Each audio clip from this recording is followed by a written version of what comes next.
Γεια χαρά σε όλους. Είμαι ο Θανάσης Αποστόλου και σήμερα μιλάμε για την Carnivore. Γιατί άραγε τρεντάρει τόσο πολύ η σαρκοφαγική δίαιτα στα social? Πρώτος λόγος. Η σαρκοφαγική δίαιτα είναι φτιαγμένη για τον αλγόριθμο. Η μεσογειακή διατροφή είναι βαρετή. Το να τρως μόνο κρέας και βούτυρο, αυτό προκαλεί περιέργεια, μίσος, σχόλια και χιλιάδες κοινοποιήσεις. Το ίδιο γινόταν παλιότερα και με την ομοχορτοφαγία, που και αυτή είναι μια ακραία διατροφική προσέγγιση. Απλώς σήμερα δεν είναι τόσο επίκαιρη γιατί έχει φορεθεί, έχει διαφημιστεί, αποθεωθεί και κατηγορηθεί επαρκώς, οπότε δεν μπορεί να τραβήξει την προσοχή όσο η Carnivore. Ο άλλος λόγος είναι ότι βρισκόμαστε σε μια ιστορική στιγμή που καταγράφεται ο μεγαλύτερος εθισμός και κατάχρηση στους επεξεργασμένους υδατάνθρακες στην ιστορία της ανθρωπότητας. Άρα και η μεγαλύτερη αύξηση των προβλημάτων που σχετίζονται με αυτή την κατάχρηση. Όταν απευθύνεσαι λοιπόν σε ένα κοινό που πάσχει από τα προβλήματα αυτού του εθισμού, τότε ναι, η Carnivore μπορεί να δώσει πραγματικές λύσεις σε κάποιους ανθρώπους. Όμως αυτό δεν σημαίνει ότι είναι η βέλτιστη διατροφή για όλους τους ανθρώπους, ούτε καν για τους περισσότερους. Είπαμε γιατί η Carnivore τρεντάρει, αλλά ας δούμε την ουσία. Πού αποτυγχάνει αυτό το διατροφικό πλάνο? Πρώτον, 0 φυτικές ίνες. Χωρίς φυτικές ίνες το μικροβίωμα καταρρέει και η μακροπρόθεσμη υγεία του πεπτικού τίθεται σε κίνδυνο. Δοκίμασα από περιέργεια την Carnivore για ένα μήνα, ένιωσα την ενέργεια να ανεβαίνει, αλλά ένιωσα και το έντερό μου να κάνει απεργία πείνας. Για πρώτη φορά στη ζωή μου κατάλαβα τι σημαίνει ακραία δυσκολιότητα. Δεύτερον, έλλειψη ποικιλίας. Το κρέας είναι θρεπτικό, αλλά του λείπουν βιταμίνη C, φυτοθρεπτικά και αντιοξυδοτικά που βρίσκεις μόνο στα φυτά. Το ίδιο και η έλλειψη καλίου και μαγνησίου που βρίσκονται σε αυθονία στα φυτά μπορεί να προκαλέσει κράμπες, αϊπνία και πτώση της ενέργειας μετά από την αρχική έκρηξη της κετώνης. Η επιβίωση δεν είναι το ίδιο πράγμα με τη βέλτιστη υγεία. Τρίτον, ο Βάλτερ Λόγκο, από τους κορυφαίους ερευνητές μακροβιότητας παγκοσμίως, επισημαίνει ότι η υπερβολική κατανάλωση αμινοξέων όπως η λευκίνη και η μεθιονίνη αναστέλνει την αυτοφαγία, δηλαδή τη φυσική διαδικασία αυτοκαθαρισμού και επιδιόρθωσης των κυττάρων μας. Πολλοί νομίζουν ότι κόβοντας τους υδατάνθρακες ενεργοποιούν την αυτοφαγία. Λάθος. Το κύτταρο έχει δύο διακόπτες, την ινσουλίνη και τα αμινοξέα. Όταν βομβαρδίζεις το σώμα με λευκίνη από το κρέας, ενεργοποιείς το μονοπάτι mTOR και το σώμα μένει κολλημένο στο χτίσιμο και σταματάει την συντήρηση. Έτσι η Carnivore είναι μια δίαιτα που πιθανώς δανείζεται χρόνο από το μέλλον σου.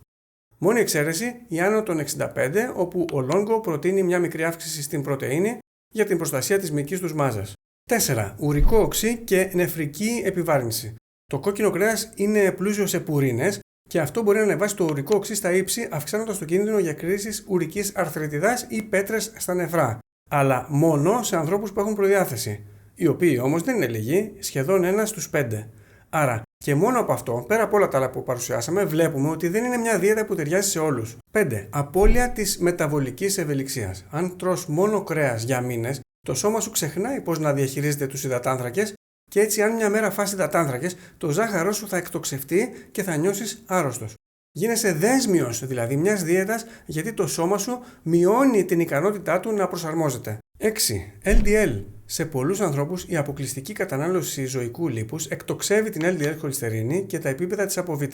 Μελέτη σε ανθρώπους που κάνουν Carnivore έδειξε ότι η υψηλή LDL ίσως δεν προκαλεί άμεση ζημιά αν το ζάχαρο είναι χαμηλό. Όμως προσέξτε, η αθυροσκλήρωση δεν χτίζεται μέσα στον μόλις ένα χρόνο που κράτησε η εν λόγω έρευνα για την οποία μιλάω, αλλά συσσωρεύεται σε βάθος δεκαετιών. Ακόμα και αν το ζάχαρό σου είναι τέλειο, το να έχεις σταθερά υψηλή από Β για πολλά χρόνια είναι ένα πείραμα μακροζωίας, στο οποίο είναι καλύτερα να μην συμμετέχεις. 7. Μοναξιά. Η Carnivore, όπως και η ομοχορτοφαγία, είναι μια από τις πιο μοναχικές δίαιτες. Είναι δύσκολο να βγεις έξω με φίλους, γίνεσαι το επίκεντρο της συζήτησης και περιορίζεσαι. Αυτή η κοινωνική πίεση οδηγεί πολλούς σε εγκατάλειψη ή σε ψυχολογική κούραση. 8. Κόστος. Ας είμαστε ειλικρινείς. Το να τρως ποιοτικό κρέας 2 φορές τη μέρα είναι μια δίαιτα που δεν αδυνατίζει μόνο εσένα, αλλά και τον τραπεζικό σου λογαριασμό. Για τον μέσο άνθρωπο, αυτή η δίαιτα είναι οικονομικά μη βιώσιμη μακροπρόθεσμα. Συμπέρασμα: η Carnivore είναι για τη διατροφή ότι ήταν τα παντελόνια καμπάνα για τη μόδα. Στην αρχή όλοι απορούν, μετά όλοι τα φοράνε και στο τέλος αναρωτιόμαστε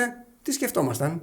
Το υπερπαμφάγο σώμα μας είναι φτιαγμένο για να αναζητά την ποικιλία. Η Carnivore μπορεί να είναι ένα εργαλείο θεραπείας για σύντομο χρονικό διάστημα ή και για πάντα, ειδικά αν έχεις σοβαρά αυτοάνοσα ή μεταβολικά θέματα. Και είπαμε, υπάρχουν άνθρωποι που ωφελήθηκαν από αυτή τη δίαιτα. Όμως η ισόβια εφαρμογή της είναι ένα ρίσκο που οι περισσότεροι δεν χρειάζεται να πάρουν. Η υγεία δεν κρύβεται στα άκρα, αλλά στην εξατομίκευση, την οποία κατακτάς μόνο όταν μάθεις να ακούς πραγματικά το σώμα σου και τις ανάγκες του και όχι το επόμενο viral trend. Στο βιβλίο μου αναλύω ακριβώς αυτό, πώς θα βρεις τη δική σου βέλτιστη διατροφή μακριά από δόγματα και αγρότητες.